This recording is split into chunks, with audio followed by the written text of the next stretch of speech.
आज रिम्स अस्पताल में 50वीं शासी परिषद की बैठक का आयोजन किया गया। इसमें स्वास्थ्य मंत्री बन्ना गुप्ता भी मौजूद थे। इस बैठक को विशेष तौर पर बुलाया गया था क्योंकि डेंटल काउंसिल ऑफ इंडिया द्वारा डेंटल कॉलेज को बचाने के लिए जो हिदायत दी गई थी उस पर विचार किया जाए और जो भी निर्देश DCI से प्राप्त हुए हैं उसे जल्द से जल्द पूरा करने की बात अधिकारियों से कही गई। डेंटल पुस्तकालय के लिए राशि की बात को भी मान्यता मिली। इसके अलावा रिम्स में नर्सों की बहाली को भी लेकर अनुमति प्राप्त होगी, जिसमें 80% महिलाएं नर्स और 20% पुरुष नर्स की नियुक्ति की जाएगी।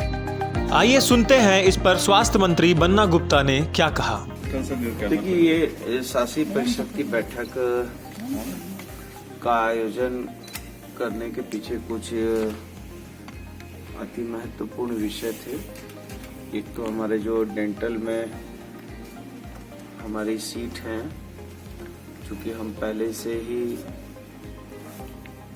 चोट खाए हुए हैं। 3 हमारे मेडिकल कॉलेज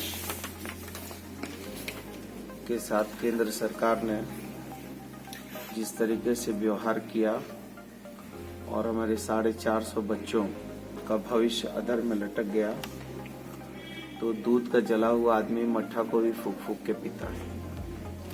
अभी हमारे 50 डेंटल के छात्र हैं, उनको उस जगह की पूर्ति के लिए जो गाइडलाइन है, उस गाइडलाइन में कुछ किताब वगैरह खरीदने की बात है, कुछ कमी खामी है। वो सारी चीज़ों को दूर करने के लिए, दुरुस्त करने के लिए बैठक आयोजित की गई थी। फिर 150 स्टूडेंट से हम 250 स्टूडेंट की तरफ बढ़ने के लिए वहाँ क्या कमी खामी है और क्या MCI के गाइडलाइन है, उन सभी चीज़ों पर चिंतन मनन किया गया। 370 नर्स की भर्ती के लिए हम लोगों ने हमारे डायरेक्टर को आदेश निर्गत कर दिया है और एम्स की तर्ज पर 80% हमारी बहन होंगी और 20% हमारे पुरुष भाई होंगे उसमें। इसी के साथ साथ नए डायरेक्टर आए हैं, इनकी भी संपुष्टि की गई है और बहुत सारी चीजें हैं जिन चीजों की आवश्यकताएं हैं, चाहे वो कार्डिया का क्षेत्र हो, चाहे वो हमारा डायलिसिस का क्षेत्र हो, चाहे हमको CT स्कैन वगैरह की मशीन की आवश्यकता हो, तो वो जो चीज़ों की कमी हो रही है, हम लोगों ने अपने डायरेक्टर को अधिकृत किया है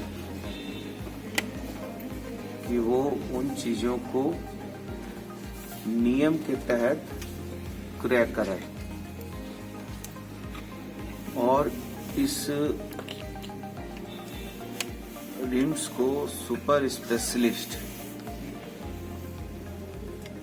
अस्पताल कैसे और डेवलप करना है, इसके लिए भी हम लोगों ने एक बृहद चर्चा की है, चिंतन किया है कि किन किन क्षेत्रों में इसको जो है सुपर स्पेशलिस्ट करना है और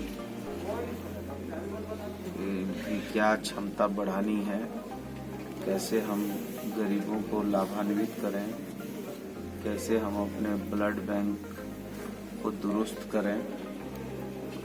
तो उसके साथ ही फिर कैसे हम पूरी कंप्यूटर से अपनी संस्था को कंप्यूटराइज करके इंफॉर्मेशन टेक्नोलॉजी का लाभ दें। साथ में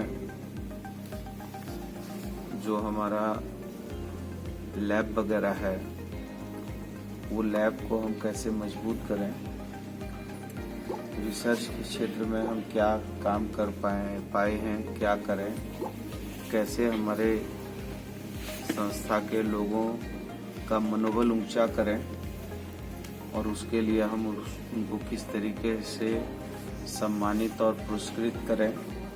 बहुत सारी चीज़ों पर गंभीरतापूर्वक विचार हुई है और मैं समझता हूं कि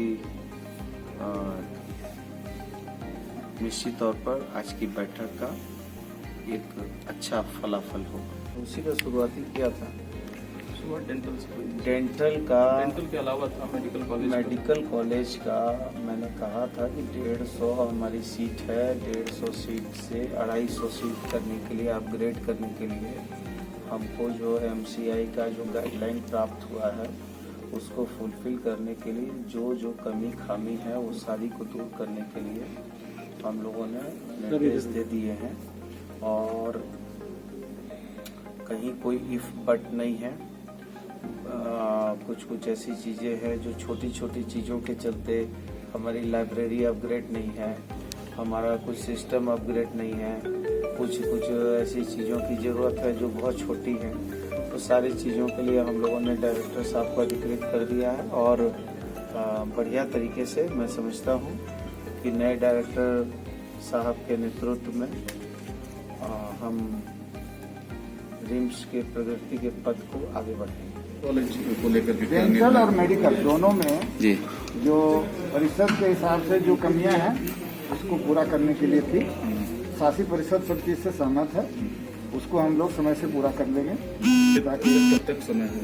ये फरवरी में दोबारा इंस्पेक्शन होगा डेंटल का, मई जून में होगा मेडिकल का, तब तक हम लोग सारा पूरा करेंगे। और ये सर नर्स बहाली वाला क्या था? नर्स बहाली में एक इशू था कि कितने % मेल हो सकते हैं मैक्सिमम, तो मैक्सिमम जो है जो एम्स न्यू दिल्ली में है, सारे एम्स में है 20% वही है। ठीक है सर।